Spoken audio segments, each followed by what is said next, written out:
Hey everybody, we're going to try something different for the experiential exercise following Bruce Greyson's book, After. I thought what I would do would be to see if I could give you a little bit of a taste of the experience I've had having read the book. I've been really moved by some of these accounts, but especially by the life review process. I thought what I'd do would be to read you some extended passages from the book and see if maybe for today what you do would be to just sit back and get comfortable, just get a little bit daydreamy, and just let these wash over you the way they have over me. Just notice what you notice. What I'd be especially interested in is you're just getting curious. What if I had an experience like that? What if there's this vast cosmic intelligence that's loving and accepting, that would love me to begin to make shifts in my life, much like people who've had a life review? What would I see in my life review if I experienced it the way these people describe theirs? And these are just 2 or 3, but imagine if you'd read hundreds or listened to dozens and dozens, as I have. They start to affect you. So I'm going to read you one that starts with a guy named Tom Sawyer, whose truck fell on him as he was working on it from underneath. Tom described at some point during the NDE that followed, reliving painful incidents from earlier in his life. Quote, "I experienced a total life review. The best way to describe it is to give you an example. When I was around 8 years old, my father told me to mow the lawn and cut the weeds in the yard. Aunt Gay, my mother's sister, lived in the cottage out back. She was always fun to be with. Certainly all the kids thought she was a cool person to know. She had described to me her plans for some wildflowers that grew on little vines in the backyard. 'Leave them alone now, Tommy,' she said. However, my father told me to mow the lawn and cut the weeds. Now, I could have explained to my father that Aunt Gay wanted the weeds left to grow in this particular area. Or I could have explained to Aunt Gay that Father had just told me to mow the lawn and said to cut that patch of weeds. Or I could methodically and deliberately go ahead and mow the yard and cut the weeds. I did that.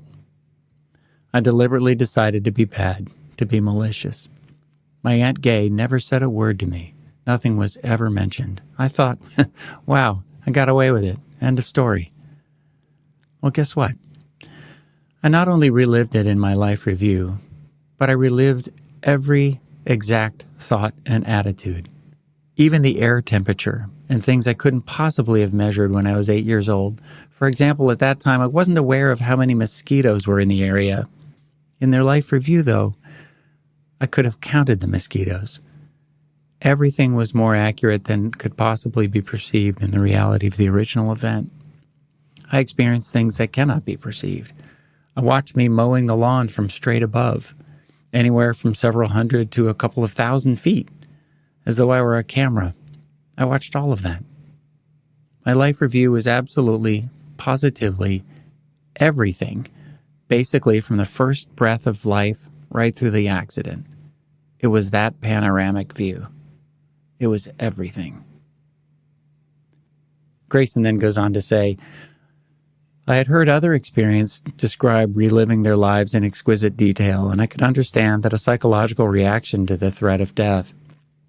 But then Tom went on to describe an additional feature of his life review that was harder for me to understand. Tom relived his entire life, not only through his own eyes, but also from the perspective of other people. He described this aspect graphically. Quote, I not only re-experienced my 8-year-old attitude and the kind of excitement and joy of getting away with something, but I was also observing this entire event as a 33-year-old adult with the wisdom and philosophy that I was able to attain by that time. But it was more than that.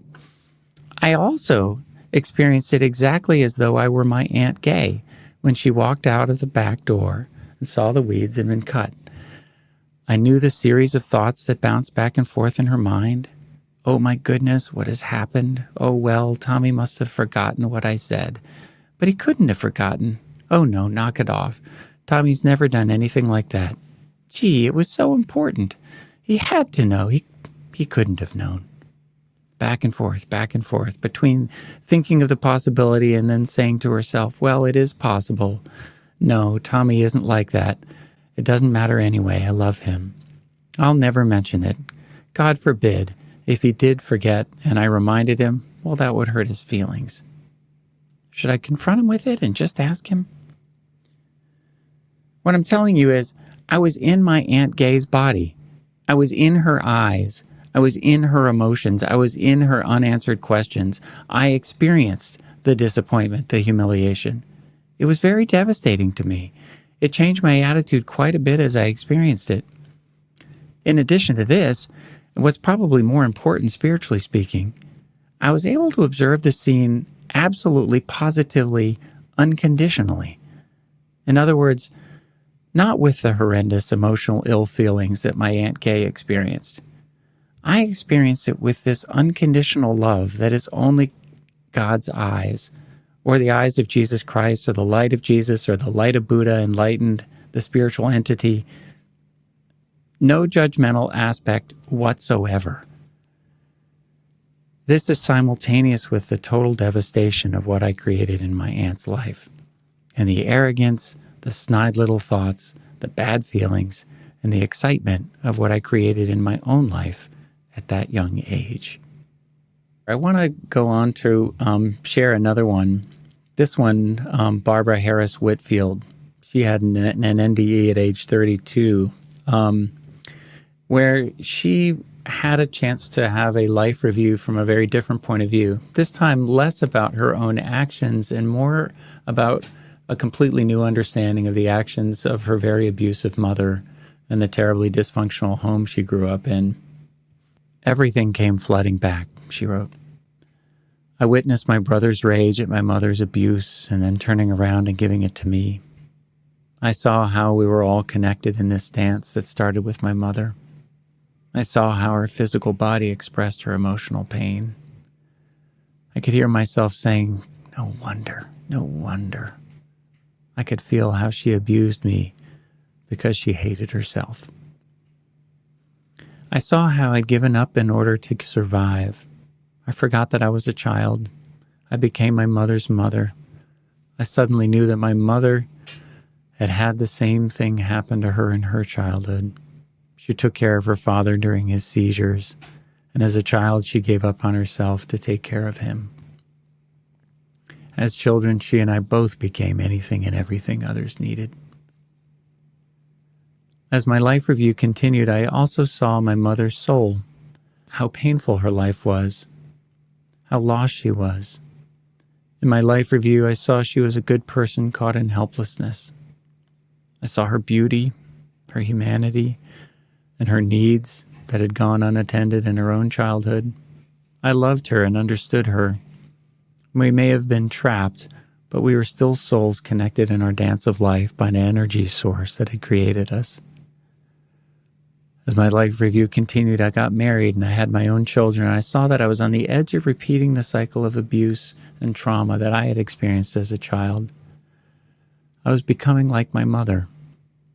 As my life unfolded before my eyes, I witnessed how severely I had treated myself, because that was the behavior shown and taught to me as a child. I realized that the only big mistake I had made in my life of 32 years was that I had never learned to love myself. Greyson goes on then to write you guys about kind of reflecting on the many life reviews he's read and encountered in his over 1,000 interviews.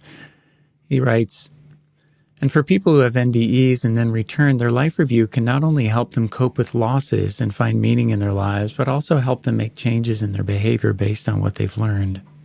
Tom's re-experiencing his life events, not only through his eyes, but also from the perspective of others, helped him understand the pain he had caused others and avoided repeating that behavior. Barbara's reliving her childhood trauma, not only through her experience, but also from her mother's life, helped her understand and come to terms with her own abuse. and to make changes in her life to avoid perpetuating that abusive cycle with her own children. So I read these to you because I want to give you some sense that there's a change that's possible, a change that can happen literally in seconds or minutes at most, quite literally. But what if it isn't an NDE that's really necessary? It's just a willingness to have a completely different perspective about what we're doing here. I want to read you one more. Greyson writes, "Of course, the true test of a spiritual path is not what people feel or say, but whether it translates into everyday life. As educator Frank Crane put it, quote, the golden rule is of no use to you whatever unless you realize it's your move." Greyson goes on to write, "Fran Sherwood had an NDE during an emergency abdominal surgery when she was 47. She described the importance of focusing not on the experience itself, but on acting on what she learned. Quote, all of this had and still has such a profound effect on my life that I've not been the same. Yet I'm still me, perhaps a freer person than before. All my values have changed and are still changing, becoming clearer. There's often a sense of hunger for a deeper involvement with my fellow man, and I'm always seeking a closer touch with God. And along with the daily routine of living, I try to improve whatever I can, wherever I can, and to spread the message of love, all in the small ways that we do. The experience is valid, and there's a certain joy and awe in relating it. But the moment comes when the experience ceases to be the focal point. You have to really look upon it only as a beginning, a new birth, if you will. And from that point, you begin to grow. This time, the growth is a new reality. It points you to becoming involved with others. The self begins to dwindle away, and though you may try to hang on to the near and dear of self, you really have to let go. For if you do not, you'll be negating the purpose you now have. This growth is for your good and ultimate happiness. Over and above the talking about it, the sharing, then has to come the action. Not that you have to stop talking or sharing, but now included in that is the action of doing what we were sent back for.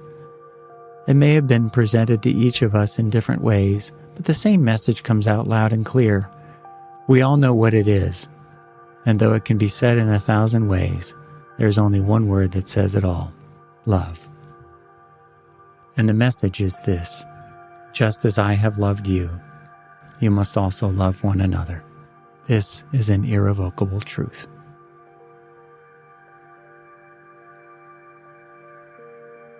Thank you for listening, everybody. I hope you find in there just something you could take with you today, something you could wonder about.